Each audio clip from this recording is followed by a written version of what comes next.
EP1 as radius,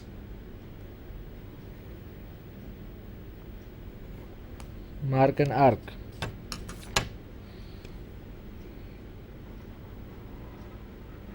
Like this.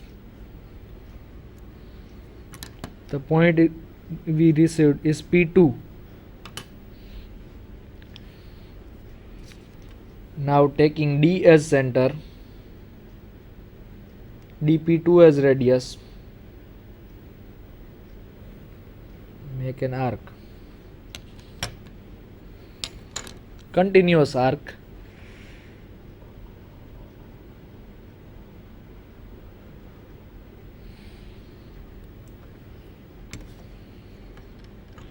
Point we have got is P3. Taking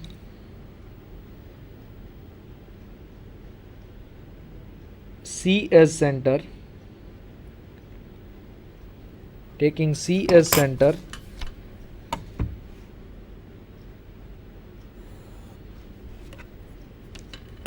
CP3 as radius,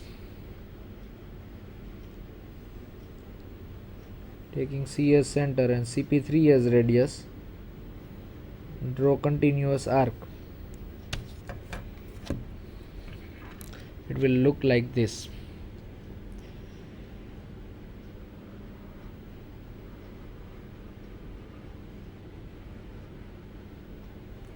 Let's call it as P4. Extend the AB line.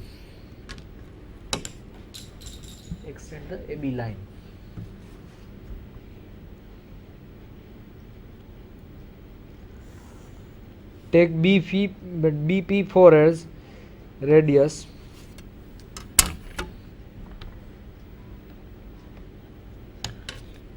Take BP4 as radius, B as center,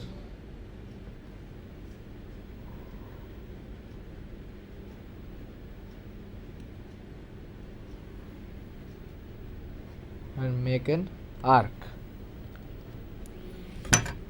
Highlighting for you so that you can clearly see the difference.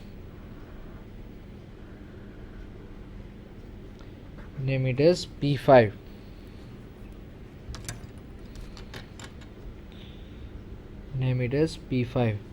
So this is how you can draw an involute of a pentagon of 25 mm side.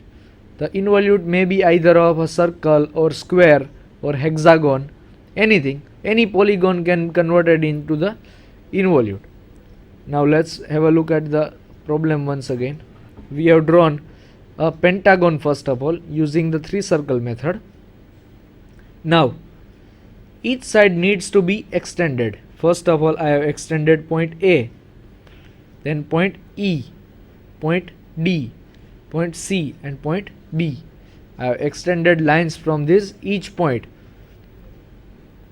Taking A as center, AB as radius, mark a continuous arc. I have got point number P1. Taking E as center, EP1 as radius, marking a continuous arc till E is extended line. Now further dP2 as radius, D as center, marking a continuous arc. We have got P3. C as center, CP3 as radius, and we have marked an arc. We have got P4 as point, and finally we have got P5. So this is how you can draw a involute of a pentagon of 25 mm side. We'll see our next problem. Draw hexagon and heptagon using universal circle method. Size of the side would be 30 mm.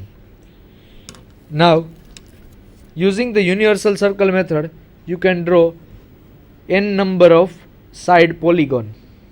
Over here we have asked that we need to draw a hexagon which is having 6 side.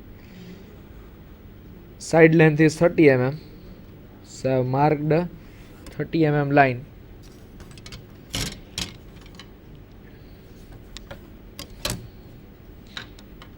naming it as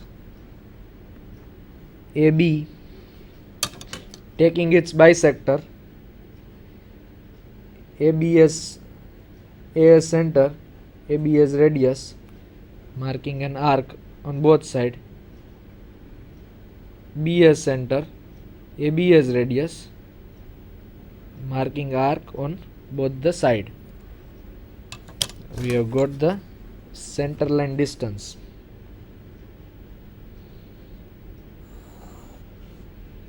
We have got the center line distance.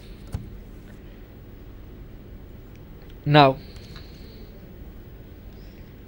from the middle portion, draw a semicircle. Draw a semicircle over here like this. Now, we have got this point. This point we will say a 4. This point we will call as 6. We will take the bisector of this 4 and 6. Why we have called 4 and 6? You will get idea soon. The 4 and 6 represent that if we take this as center, then this number of side polygon can be produced. We have got point number 5 in middle.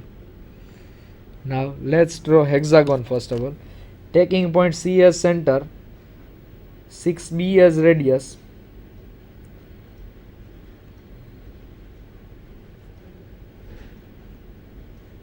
marking an circle. We have got the circle and we need to implement into the side. Take AB as radius, mark an arc on the circle,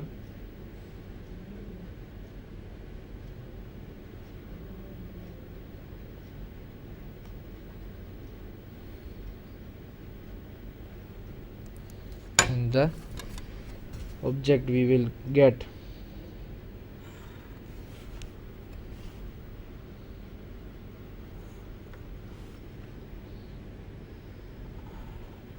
would be hexagon.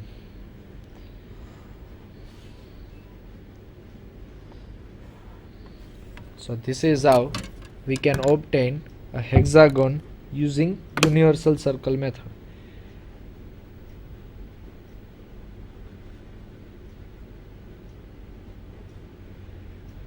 I have given the name 6 because if we take 6 as center, then 6-sided polygon can be achieved. Now this 4 to 5 distance is the ideal distance. If you want to have heptagon, just mark 4 to 5 after 6, naming it as a 7. Take 7 as center, 7B as radius, mark an circle. Again AB as radius, mark arc,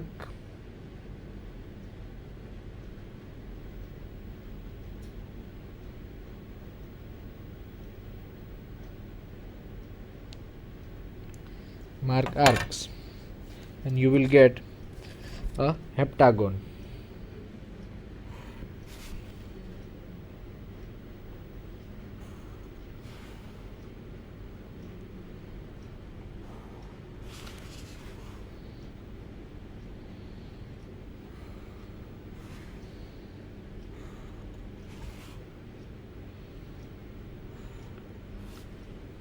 This is how you can draw a heptagon and hexagon using universal circle method. Let's have a look at it once again. Side is 30 mm, that's why AB line is drawn as 30 mm. Taken the bisector of AB, A as center, AB as radius, marked arc on both sides, B as center, AB as radius, marked arc on both the side, drawn a line Now